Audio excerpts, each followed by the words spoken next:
Ma'am, আমি doctor দেখাবো। আপনার স্লিপ আছে? আমি শু পরে আসছি, স্লিপ না। আমি বুঝাইতে চাইতেছি অ্যাপয়েন্টমেন্ট স্লিপ। না, ওইটা আমার নেই। কেন, ওইটা ছাড়া ডাক্তার দেখাতে পারবো না? ওয়েট, মাত্র 65 কেজি। মানে? কেন, আপনি তো মাত্র জিজ্ঞেস করলেন আমার ওয়েট, তাই আমি বললাম।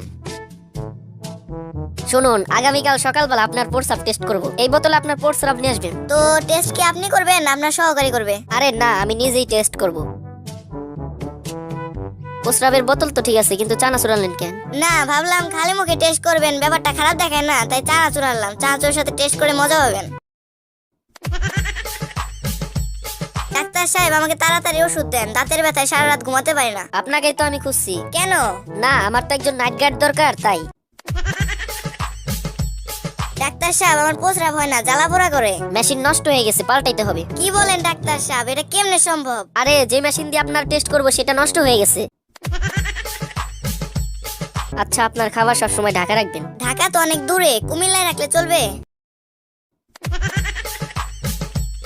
আরে, আপনার কি খবর? এখন কেমন আছেন? কোনো সমস্যা হচ্ছে না তো? না, কোনো সমস্যা হচ্ছে না, তবে হয়েছে কি, এখন দম নেওয়ার সময় আর ছাড়ার সময় বুকের ভেতর টিক টিক শব্দ করে। তাই তো বলি, আমার এত দামি ব্র্যান্ডের ঘড়ি কোথায় গেল?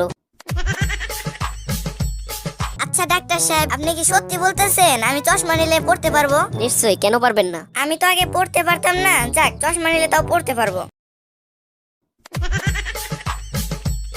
ডাক্তার সাহেব, আমাকে কুকুরে কামড়েছে। আপনি কি জানেন না আমার রোগী দেখার সময় বিকাল 4টা থেকে রাত 8টা পর্যন্ত? আমি তো জানি, কিন্তু ওই হতচ্ছাড়া কুকুরটা তো আর জানে না। ডাক্তার সাহেব, আমার একটা অদ্ভুত রোগ হয়েছে। তার রোগটা কিরকম? আমি অল্পতেই রেগে যাই। ব্যাপারটা একটু খুলে বলুন তো। হারামজাদা, তোর আর কয়বার খুলে কইতেইব? ডাক্তার সাহেব, আমার পায়ে ব্যথা পাইছি। আচ্ছা, তাহলে এই মলমটা আপনি যেখানে ব্যথা পেয়েছেন সেখানে লাগাবেন।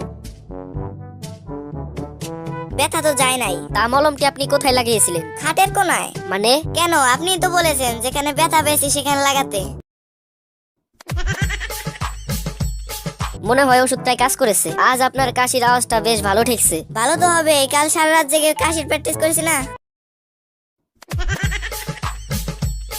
ডাক্তার সাহেব, আমাকে বাঁচান, আমি মনে হয় 10 মিনিটের মধ্যে মারা যাব। আচ্ছা, আপনি একটু অপেক্ষা করুন, আমি 20 মিনিটের মধ্যে ফিরে আসছি। ডাক্তার সাহেব, আমি আমার ওজন কমাতে চাই। তাহলে আপনি প্রতিদিন 5 কিলোমিটার করে দৌড়াবেন। ডাক্তার সাহেব, আমার ওজন তো অনেক কমছে, কিন্তু আমি বাড়ি যাব কেমনে? আমি প্রতিদিন 5 কিলোমিটার করে দৌড়াতে দৌড়াতে বাড়ি থেকে 1825 কিলোমিটার দূরে চলে আসছি।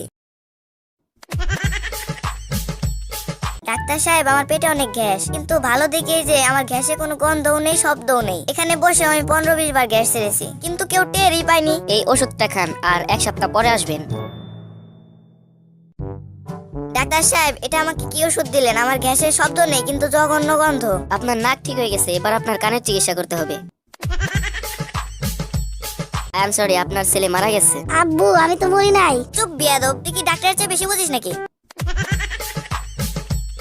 ডাক্তার সাহেব, আমাকে বাঁচান, যখন আমি জেগে থাকি মনে হয় আমার পাশে জিরাফ বসে আছে। আবার কখনো কখনো শিম্পাঞ্জি খাওয়ার সময় ভাগ বসাতে চায়। তাছাড়া হাতি, গন্ডার, হরিণ তো আছেই। আমি এখন কি করব ডাক্তার সাহেব? আপনি মোটেই চিন্তা করবেন না, বাড়িতে একটা খাঁচা কিনে ঢুকে পড়ুন। ডাক্তার সাহেব, বেশি দিন বাঁচার উপায় কি? যান, গিয়ে বিয়ে করুন। কেন, বিয়ে করলে কি বেশি দিন বাঁচা যায়? তা যায় না, কিন্তু বিয়ে করলে বেশি দিন বাঁচার চেষ্টা করবেন না। আচ্ছা ডাক্তার সাহেব, দুনিয়াতে এত চিহ্ন থাকতে আপনার প্লাস কেন বেছে নিলেন? দেখুন, রোগী মোরগ বাবাসুক, ডাক্তারের পকেট তো সবসময় প্লাসই থাকে।